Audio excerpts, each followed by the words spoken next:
medically unexplained. It was just after dawn on a miserable morning in 1944.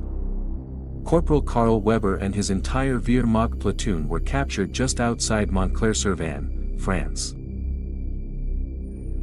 They were quickly marched to England, processed, and before Karl fully understood what was happening, he was aboard a transport train in America. With his face pressed against the window, Karl watched as state after state passed by.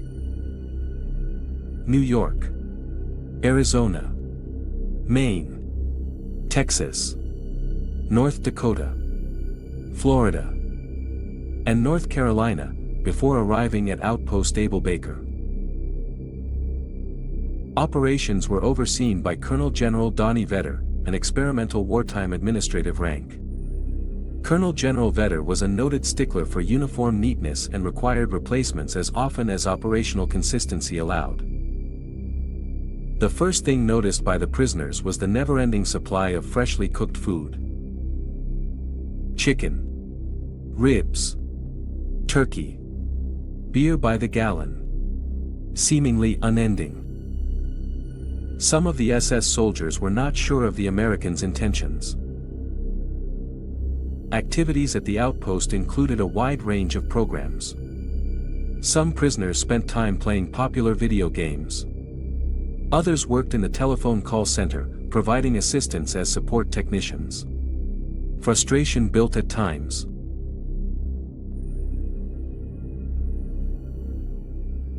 Many prisoners enjoyed the hands-on experience of learning the skills required to construct balloon animals. Advanced baking and decorating classes yielded both tasty treats and highly detailed confectionery creations. On Saturday nights, the recreation hall was converted into a functioning discotheque, complete with a DJ, groovy lighting, and polished mirror balls. The hustle was king. Some of the SS soldiers were not sure of the Americans' intentions. Outside the camp, vocational learning included satellite communications operations. A few select prisoners were chosen to work at a vehicle research facility specializing in electric propulsion. Others assisted at the airfield, supporting private jets, stealth aircraft, helicopters, and advanced reconnaissance planes.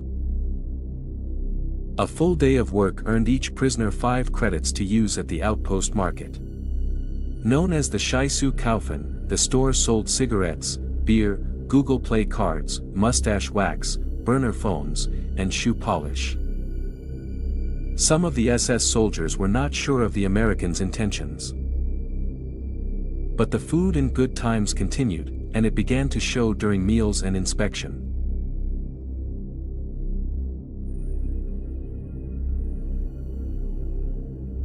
It had become nearly impossible to keep the Colonel General's McLaren MP 412C washed and polished. But the boys liked to eat. And eat they did. Week after week, waistlines expanded with reckless abandon.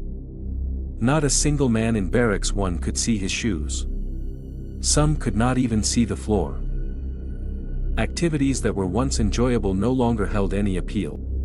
The playground merry-go-round refused to rotate due to stress factors. Outside work ceased as prisoners simply became too large to fit inside the experimental vehicles at the research facility. Likewise, the television and VCR repair class proved far too uninteresting and mundane. The only activity still widely enjoyed was the go-kart races. A crude track was engineered and carved into the field behind the barracks. Competition was fierce, intense, and sometimes dangerous. Determined drivers pushed their carts to speeds approaching 9 kilometers per hour. Some of the SS soldiers were not sure of the Americans' intentions. But their suspicions quickly faded as the war ended. Soldiers were rapidly transported from the outpost by truck, train, and eventually shipped for the long, slow journey across the Atlantic. On the deck of the ship bound for home, Corporal Karl Weber reflected on the impact he would soon be making.